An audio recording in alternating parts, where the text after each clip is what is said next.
ఎన్నికలు ఎప్పుడు జరిగినా కాంగ్రెస్ డిపీట్, కేసీఆర్ రిపీట్ అని కాంగ్రెస్ పార్టీ స్వయంగా తన ఎక్స్ వేదికలో నిర్వహించిన సర్వేలో తేట తెల్లమైందని చెప్పి ఈ సందర్భంగా తెలియజేస్తున్నా.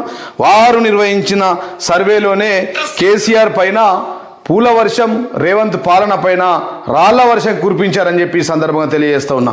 ఎక్స్ వేదికలో ప్రజలు ఇలా కేసీఆర్ పాలన కావాలి, కాంగ్రెస్ పాలన వద్దు, కేసీఆర్ పాలన ముద్దు, రేవంత్ పాలన వద్దు అని చెప్పి ప్రజలు స్వయంగా తెలియజేస్తూ ఉన్నారు. ఒక్క వీడియో చూడడం వల్ల మీకు తేటతెల్లం అయిపోతుంది. తెలంగాణ రాష్ట్రంలో ప్రజలు ఎలాంటి పాలన కోరుకుంటున్నారు?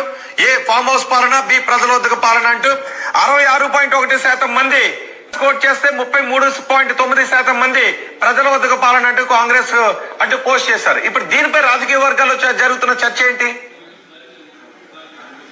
అసలు కాస్త సాహసం అనే చెప్పాలి. ఇప్పుడున్నటువంటి సిచ్యువేషన్ లో స్థానిక సంస్థల ఎన్నికలు ఉన్నటువంటి నేపథ్యంలో ప్రతికూల వాతావరణం ఉందనే చర్చ జరుగుతా ఉంది. దర్శక కాంగ్రెస్ పార్టీ ఎమ్మెల్యేలు, మంత్రులు బాహటంగా మాట్లాడుతా ఉన్నారు. నిన్న శాసనసభ స్పీకర్ గడ్డం ప్రసాద్ కుమార్ కూడా ఒక సందర్భంలో మాట్లాడారు. గ్రామాలకు వెళ్తే కాంగ్రెస్ ను ప్రజలు తిడుతున్నారు అనేటువంటి విషయాన్ని, కేసీఆర్ పాలనే బాగుండేది అనేటువంటి ప్రస్తావిస్తూ. సో ఈ నేపథ్యంలో తెలంగాణ కాంగ్రెస్ ఎక్స్ ఖాతా సాహసోపేతమైన నిర్ణయం తీసుకుంది. కాకపోతే దీంట్లో 1,81,000 మంది ట్విట్టర్ అకౌంట్ ని ఫాలో అవుతున్నారు. ఇంత పెద్ద సంఖ్యలో ఫాలో అవుతున్నటువంటి వారందరినీ దృష్టిలో పెట్టుకుని ట్వీట్ చేస్తే ఇట్లా 1,50,000 పైచిలకు ఫాలోవర్స్ ఉన్న ట్విట్టర్ వేదిక సాక్షిగా ప్రజలంతా తెలుపుతూ ఉన్నారు.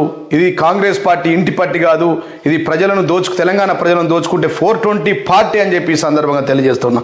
కాంగ్రెస్ పార్టీ ప్రజల తరపున ఫైటింగ్ చేసే పార్టీ కాదు, ప్రజలను చీటింగ్ చేసే పార్టీ అని చెప్పి ఈ సర్వేలో తేట తెల్లమైందని చెప్పి సందర్భంగా తెలియజేస్తుంది. ఈ సర్వే ద్వారా కాంగ్రెస్ పార్టీ యొక్క మైండ్ బ్లాక్ అయిపోయి గుండె జారి గల్లంత అయిపోయిందని చెప్పి సందర్భంగా తెలియజేస్తున్నారు. కాబట్టి సారే కావాలి, కారే కావాలి, కేసీఆర్ కావాలని చెప్పి తెలంగాణ ప్రజలు కోరుకుంటా ఉన్నారు.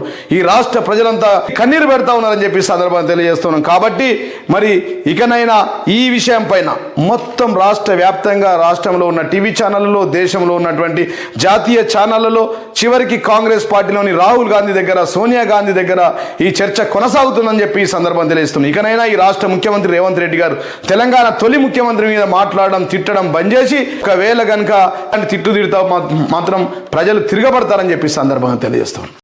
ఎప్పటికప్పుడు వార్తలను వీక్షించేందుకు Q9 న్యూస్ ని సబ్స్క్రైబ్ చేసుకోండి, లైక్ చేయండి, షేర్ చేయండి. విలువైన సమాచారాన్ని ముందుగా మీరే తెలుసుకునేందుకు బెల్ బటన్ ని క్లిక్ చేయండి.